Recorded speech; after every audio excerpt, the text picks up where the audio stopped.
Praise the lord. మీ అందరికీ సమాధానము కలుగునుగాక. బైబిల్ క్విజ్లోని ఈ రోజుటి ప్రశ్న: యెరూషలేములో దేవుని ప్రజలను, దేవుని ఉపకరణములను రాజైన నెబుకద్నెజరు బబులోనుకు చెరగా తీసుకుని వెళ్ళిపోయాడు. కొంతకాలం తర్వాత తన రూపంలో ఉన్న బంగారు ప్రతిమను తయారు చేయించి నిలబెట్టాడు.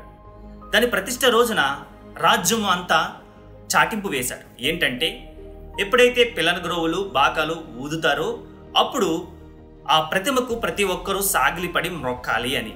ఎవరైతే ఆ ప్రతిమకు మొక్కలేదో వారిని అగ్నిగుండంలో వేస్తామని ఆ ప్రకటన సారాంశం. పిల్లనగ్రోవు మోగింది. ప్రతి ఒక్కరూ ఆ బంగారు ప్రతిమకు సాగిలిపడి మొక్కారు. కానీ 3 యవనస్తులు మాత్రం మొక్కలేదు. ఆ 3 యవనస్తుల్ని అగ్నిగుండంలో పడవేశారు. ఆ 3 యవనస్తులు ఎవరు?